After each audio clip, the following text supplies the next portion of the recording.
ഇന്ന് രാവിലെ തന്നെ ഇഡ്ഡലിയാണ് ഉണ്ടാക്കുന്നത്. കുറേ നാളെ ഇഡ്ഡലിയോ ദോശയോ ഒന്നും ഉണ്ടാക്കാത്തത്. മോൻ പോയതുകൊണ്ട് ഞങ്ങൾക്ക് 2 പേർക്കല്ലേ വേണ്ടു. മാഷ്ക്ക് കടലക്കറിയും റാഗി ദോശയാണ്. എനിക്കാണെങ്കിൽ സ്ഥിരം അത് കഴിക്കുന്നത് അത്ര ഇഷ്ടമില്ല. എന്തെങ്കിലുമൊക്കെ തട്ടിക്കൂട്ടി എൻ്റെ കാര്യം അങ്ങ് ആക്കലാണേ പതിവ്.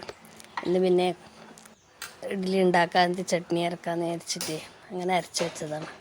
കൂട്ടൊക്കെ നല്ലൊരു പൊന്തി വന്നിട്ടുണ്ട്. ഇടയ്ക്കൊക്കെ നമ്മളുടെ ഇഷ്ടങ്ങളും നോക്കണം. എപ്പോഴും എല്ലാവർക്കും ഉണ്ടാക്കി കൊടുത്താൽ പോരല്ലോ, നമ്മുടെ ഇഷ്ടങ്ങളും നോക്കണം. കുറച്ച് മെനക്കെടാതെ ഒരാൾക്ക് വേണ്ടി മാത്രം ഉണ്ടാക്കാൻ മെനക്കെടാൻ മടിച്ചിട്ട് തന്നെ ആക്കാത്ത. ഇത് അരച്ച് വെച്ചത് എന്തായാലും 2 ദിവസത്തേക്ക് ഉണ്ടാവും.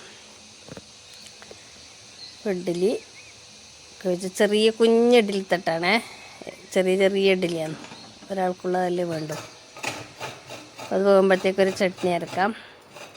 സാമ്പാറിനേക്കാൾ എനിക്ക് ഇഷ്ടം ചട്നിയാണ്. ഇഡ്ഡലി സാമ്പാറും എന്നുള്ള കോമ്പിനേഷൻ അത്ര ഇഷ്ടമല്ല. പിന്നെ ഇവർക്കൊക്കെ ഉണ്ടാക്കുമ്പോഴാണെങ്കിൽ സാമ്പാർ തന്നെ വേണം എന്തായാലും. അങ്ങനെ ഇഡ്ഡലിയും ചട്നിയും ഒക്കെ റെഡിയായി. ഇഡ്ഡലിയുടെ മേലെ കോരി ഒഴിച്ച് ചട്നിയിൽ കുതിർത്ത ചട്നി അടിപൊളിയല്ലേ. ഇങ്ങനെ ചട്നി ഇഷ്ടമുള്ളവരുണ്ടെങ്കിൽ ഒന്ന് കമൻറ്റ് ചെയ്യണേ. ചട്നി കൂട്ടി ദോശ ഇഡ്ഡലിയൊക്കെ കഴിക്കാൻ ഇഷ്ടമുള്ളവർ. അപ്പോൾ ഞാൻ കഴിക്കട്ടെ. നിങ്ങളുടെ ബ്രേക്ക്ഫാസ്റ്റ് എന്താണെന്ന് കൂടി കമൻറ്റ് ചെയ്യണം. വീഡിയോ കാണുമ്പോൾ ലൈക്ക് ചെയ്യാനും കമൻറ്റ് ചെയ്യാനും, ഫോളോ ചെയ്യാതെയാണ് കാണുന്നെങ്കിൽ ഒന്ന് ഫോളോ കൂടി ചെയ്തിട്ട് സപ്പോർട്ട് ചെയ്യണേ. അപ്പോൾ താങ്ക് യു.